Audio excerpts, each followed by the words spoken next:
Урматтуу Москва шаарындагы мекендештер, Medical Amir клиникасы төмөнкүдөй кызматтарды көрсөтөт. Баса, бизде стоматология кызматы 24 саат бою дем алышсыз иштейт. Эң башкысы, бардык кызматтарга алдын ала жазылсаңыз, 10% арзандатуу бар. Стоматологиянын бардык кызматтары: гинеколог, уролог, хирург, травматолог, проктолог, флеболог, пластикалык хирург, терапевт, невролог, аллерголог, дерматолог, лор-врач, эндокринолог, педиатр, лечебный массаж, УЗИ, ЭКГ, тиштен рентгени. Мындай мүмкүнчүлүктү колдон чыгарбаңыз. Медицинанын ар бир тармагы боюнча кесипкөй адистер бар. Оору деген онтоодон арылып, шыпа таап кетиңиздер.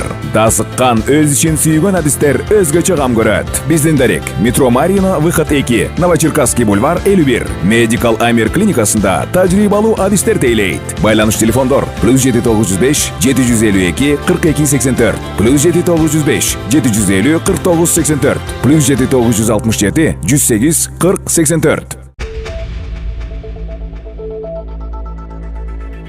Жарлыкка Садыр Жапаров кол койду. Сузакта мөөнөтүнөн мурда бир мандаттуу шайлоо өтөт.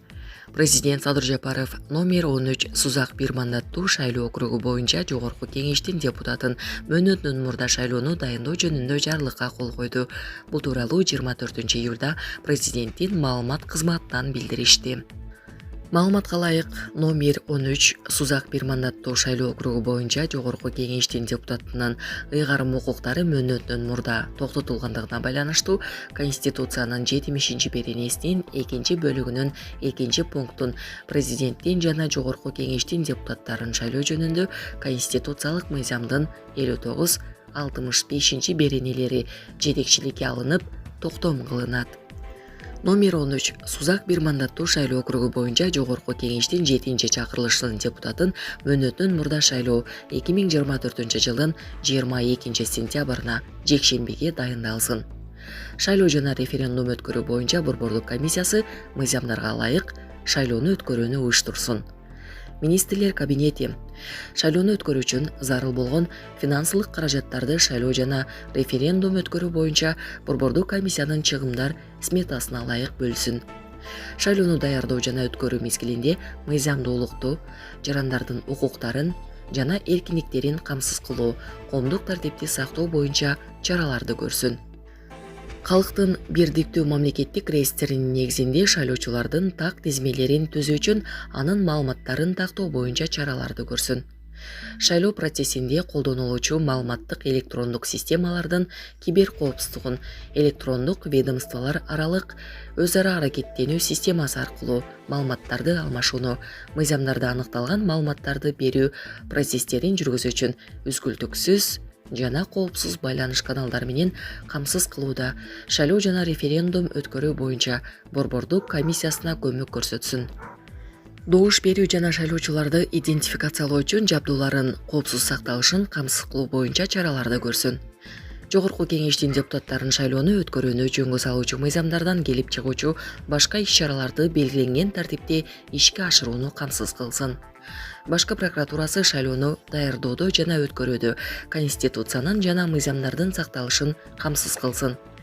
Жергиликтүү мамлекеттик администрациялар жана жергиликтүү өз алдынча башкаруу органдары шайлоону даярдоо жана өткөрүүдө уюштуруу техникалык маселелерди чечүү боюнча тиешелүү ыйгарым укуктуу органдардын жана шайлоо комиссияларынын ишине көмөк көрсөтсүн.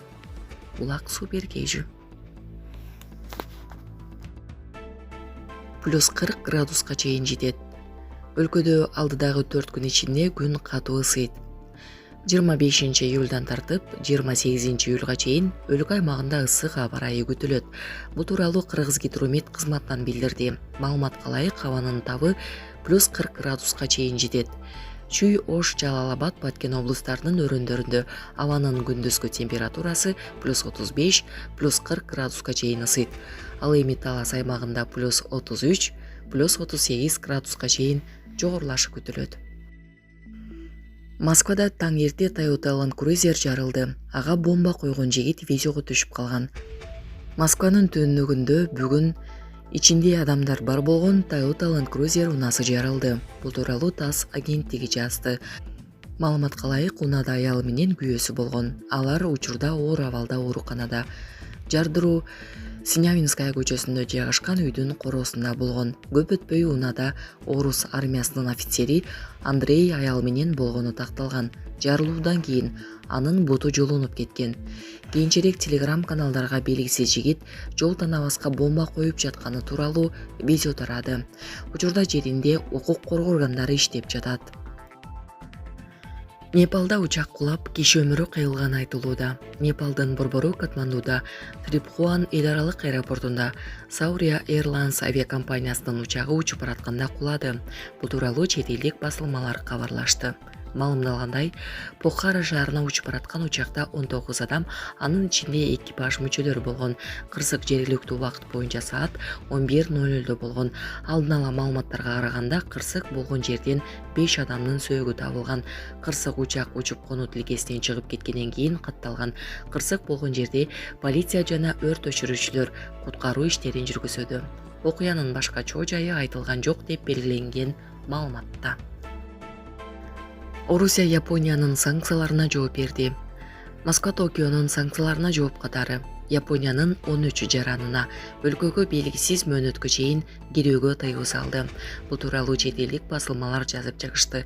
Өлкөнүн тышкы иштер министрлиги билдиргендей, алардын ичинде Toyota Motor компаниясынын төрагасы Акио Тойода, Япониянын эл аралык кызматташтык агенттигинин президенти Ахихико Танаха, Rakuten корпорациясынын негиздөөчүсү Хироси Микитани жана башка бир катар ири ишкерлер бар. Япония Орусияга каршы санкцияларды 2014-жылы Крымды аннексиялап алгандан кийин киргизе баштаган.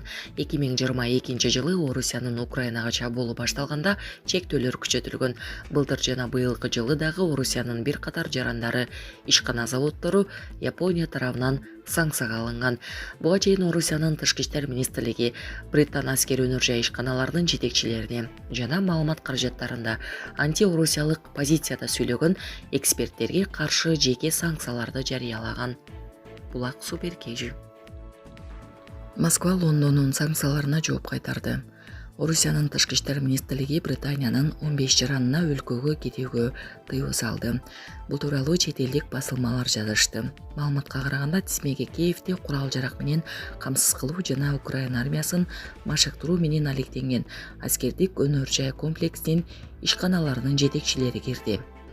Ага ошондой эле массалык маалымат каражаттарында коргонуу жана согуш маселелери боюнча анти-орусиялык позицияда сүйлөгөн эксперттер жана публицисттер кирет. Белгиленгендей, чара жооп иретинде болгон. Лондондун агрессивдүү аракеттерине жооп катары Орусиянын тыюу салуу тизмесин дагы кеңейтүү чечими кабыл алынды деп айтылат министрликтин билдирүүсүндө. Беле кетсек, июнь айынын башында Орусиянын тышкы иштер министрлиги англиялык саясатчылардын, журналисттердин жана эксперттердин Орусияга каршы чагымчыл сөздөр үчүн өлкөгө кирүүгө тыюу салганын жарыялаган. Анда адамдардын саны жана аты жөнү такталган эмес. Ага чейин Улуу Британия 40тан ашык орусиялык юридикалык жана жеке жактарды санкция тизмесине кошкон.